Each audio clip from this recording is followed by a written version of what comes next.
Hello, boys and girls. Here I am. This is Mr. Broussard again, and I want to tell you that there were two of you that sent me a suggestion, and I am going to try to follow those suggestions. There was one student that told me, Mr. Broussard, I do not understand because you are going too fast. So I am going to try to slow a little bit for this lesson, okay? And there was another suggestion that a student gave me, and he said that he needed me to speak a little bit slower. So I am going to try to speak just a little bit slower, okay? Today's lesson is about ecosystems, and it's going to be a lesson preparing you for the following lesson. So there is going to be a lot of vocabulary to do on this lesson, okay? The learning target is, I can describe what an ecosystem is by identifying its different components and their interactions. Let me read it one more time, and then I am going to post it so that you can see it. I can describe what an ecosystem is by identifying its different components and their interactions.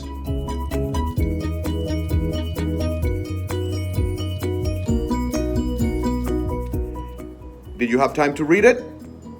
Okay. The first thing that I want you to do is think of your favorite place. Like maybe it has to be an outdoor place. It cannot be your closet. I know that there might be a few little things living there, but let's think of an outdoor place that you like. It could be a park. It could be a lake. It could be a mountain that you go hiking with your parents. It could be your backyard. Okay? And now I want you to think about all the things that you see in that place. Okay? Think about all the things that you can see in that favorite place of yours. I'm going to give you maybe 2 minutes to think and take notes, write down all the things that you see. You can either do it on a Google document or you can do it in your science binder. All the things that you see in that favorite place. On top, write my favorite place, and then put 1, 2, 3, 4, 5, all the things that you find in that place. Okay? You can pause the video.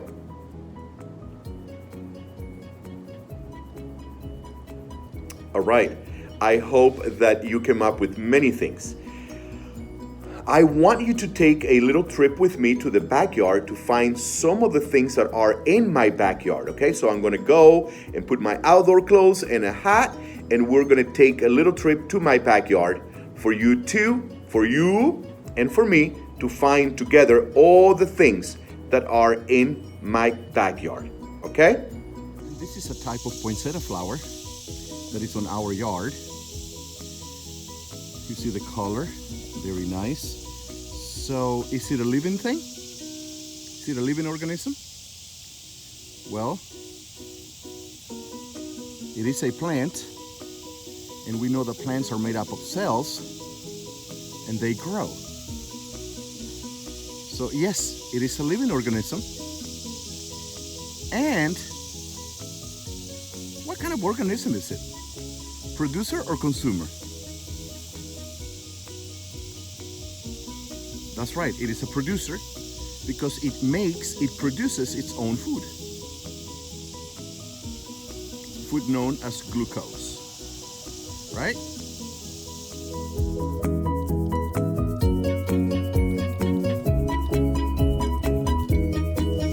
And walking all the way to the back of our house, here is the river, right? Lots of water. Lots of water. Let's concentrate on the water. Is the water a living organism? Is it made up of cells? No. It can flood when there is a lot of rain, but it doesn't grow. Water doesn't grow. So it's not a living organism. However, it is part of an ecosystem. It is part of my backyard ecosystem. It is a non-living thing, but still, it is part of that ecosystem.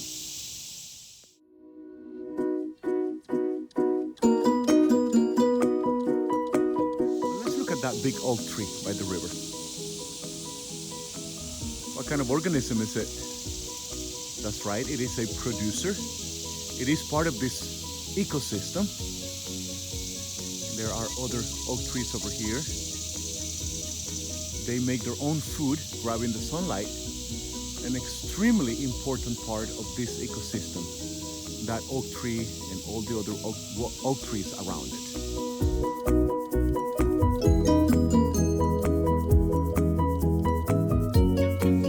I am now by the river. Look at the soil over here. A lot of soil. Is soil a living organism? Is it made up of cells? No, it's not, but it is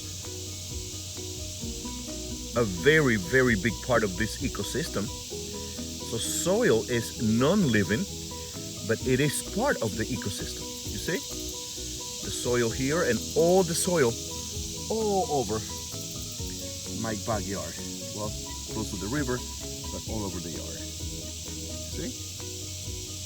That's all part of the ecosystem, soil, but it is non-living.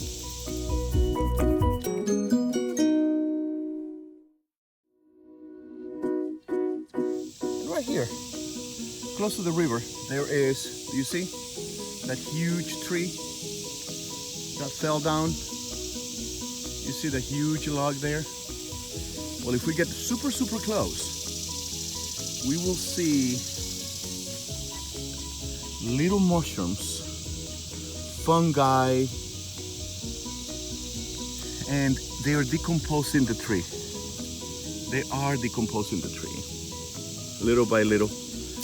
This trunk, if we let it sit here for many years, is going to disappear because the decomposers are working on it. So decomposers are also a very important part of this ecosystem in my backyard.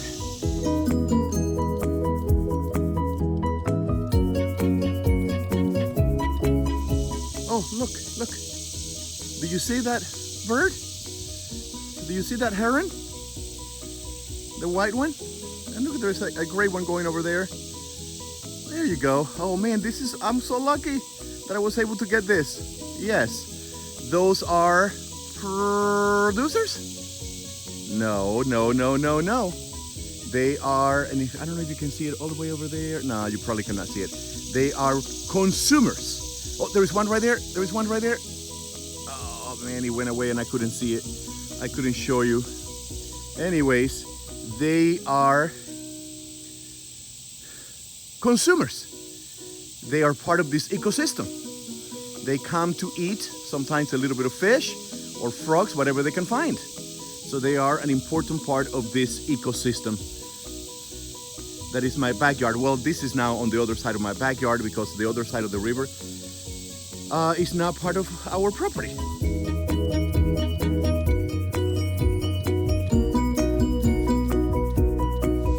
I had to put my hat on because it is so sunny outside. It was supposed to be cloudy, which actually, by the way, the air and the climate, how hot it is or how cold it is also part of this ecosystem and what organisms can live in this backyard ecosystem, right? Which I've called backyard ecosystem, making it sound super important. But as you can see, all of these things together, right? The air, the soil, the rocks, the producers, the consumers, the decomposers, all of those together make up this ecosystem. And some ecosystems are little and some ecosystems are super huge. In fact, some people say that our planet is an ecosystem, a huge ecosystem. Oh man, I am sweaty. Let me go and sit down again so that we can finish this lesson. Wow, it was hot outside. But I just went and washed my face and took my hat off. And here I am, So now it's time to read our article, and we're going to stop to write down some important things, okay? So have your article that the teacher assigned to you. It's called Definitions of Ecosystems, and also have your Google Doc or your science notebook ready to take notes. Are you ready? All right. Definition of ecosystems. An ecosystem is a community of interacting organisms and their environment. I want you to stop and write that down, please.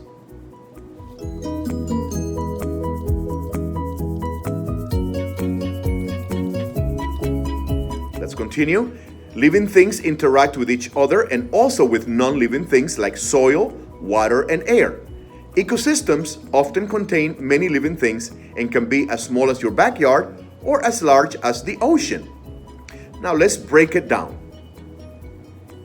Many people only think of animals when they learn of ecosystems, but in reality, an ecosystem has animals, plants, and non-living things too. Let's write that down, that ecosystems have non-living things too.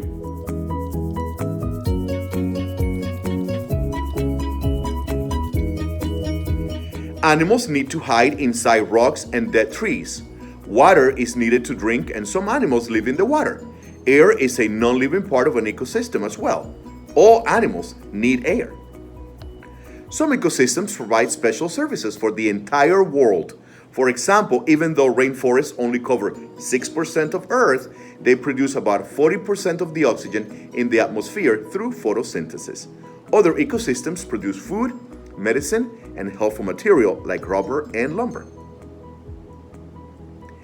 All organisms have needs such as food, water, and air. Let's write that down, very important. All organisms have needs such as food, water, and air.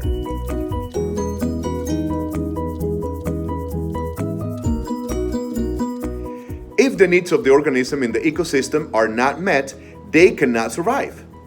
Animals usually need food, water, and shelter. Let's write that down, that animals need food, water, and shelter.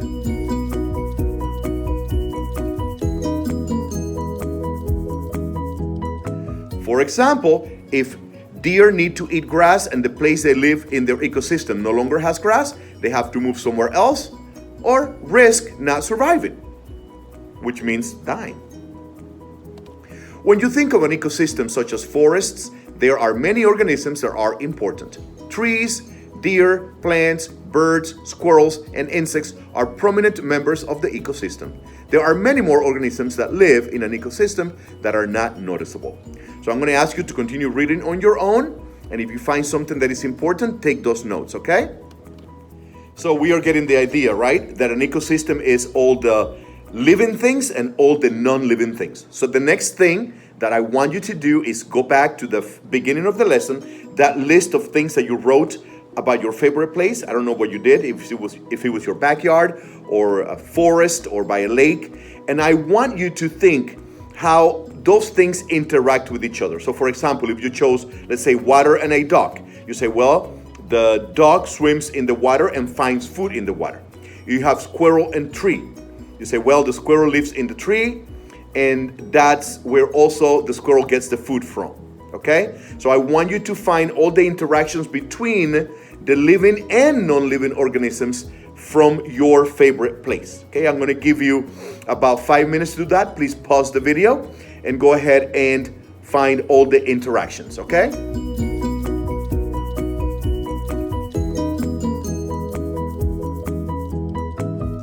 So now we have a better idea of what an ecosystem is, and you're going to need to know all these terms to be able to understand and do all the things that we need to do for the following lessons.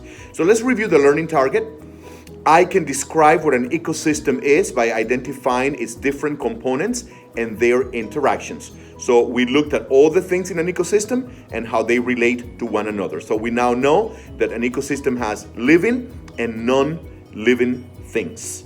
Remember that, please. Remember that. So I will see you next time. Thank you so much. Have a wonderful day. Bye-bye.